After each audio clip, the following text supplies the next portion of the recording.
God's omniscient eyes always notice the deeds of every human being on the earth, and He always rewards with a heavenly gift those who truly and sincerely love their fellow brethren and sisters.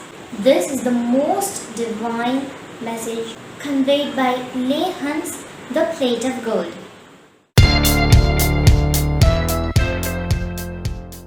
Hello everyone and welcome back to English with Antra. Today I am reciting the most angelic poem by Leigh named The Plate of Gold. Leigh was an English poet, critic and essayist. He is best known for his poems Jenny Kissed Me, Abu Ben Adam and A Night Train in Summer. The Plate of Gold has a divine message for all the readers who read it. The moral of this poem is we should be kind to our fellow beings and kindness will reward us everything.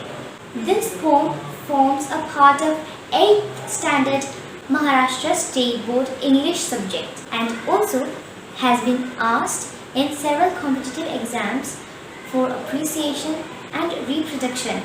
So here I recite this wonderful poem, The Plate of Gold. The Plate of Gold. One day there fell in great Benares temple court a wondrous plate of gold, whereon these words were writ, To him who loveth best, a gift from heaven. Thereat the priests made proclamation, At the midday hour each day, let those assemble, who for virtue deem their right to heaven's gift the best, and we will hear the deeds of mercy done, and so adjudge. The news ran swift as light, and soon from every quarter came nobles and munshis, hermits, scholars, holy men, and all renowned for gracious or for splendid deeds. Meanwhile the priests in solemn council sat and heard what each had done to merit best the gift of heaven.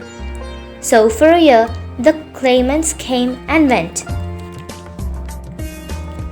At last, after a patient weighing of the worth of all, the priests bestowed the plate of gold on one who seemed the largest lover of the race, whose whole estate within the year had been parted among the poor. This man, all trembling with joy, advanced to take the golden plate, when lo, at his first finger touch, it changed to basest lead. All stood aghast, but when the helpless claimant dropped it clanging on the floor, heaven's guerdon was again transformed to shining gold.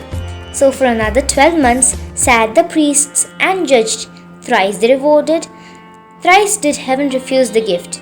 Meanwhile, a host of poor maimed beggars in the street lay all about the temple gate, in hope to move that love whereby each claimant hoped to win the gift. And well for them it was, if gold be charity, for every pilgrim to the temple gate praised God, that love might thus approve itself before the test.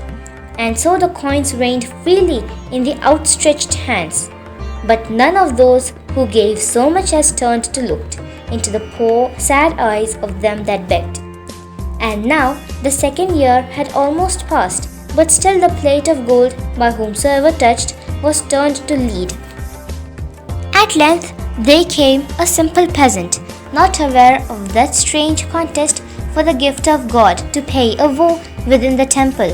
As he passed along the line of shriveled beggars, all his soul was moved within to sweet pity, and the tears welled up and trembled in his eyes. Now by the temple gate there lay a poor sore creature, blind and shunned by all.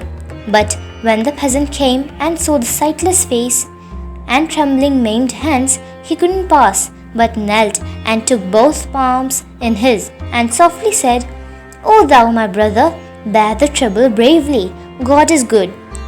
Then he arose and walked straightway across the court, and entered when they wrangled of their deeds of love before the priests. A while he listened sadly, then had turned away, but something moved the priest who held the plate of gold to beckon to the peasant. So he came, not understanding, and obeyed, and stretched his hand and took the sacred vessel. Lo, it shone with thrice its former lustre, and amazed them all. Son, cried the priest, rejoice, the gift of God is thine, thou lovest best. And all made answer, it is well, and one by one departed. But the peasant knelt and prayed, bowing his head above the golden plate, while over his soul like morning streamed the love of God.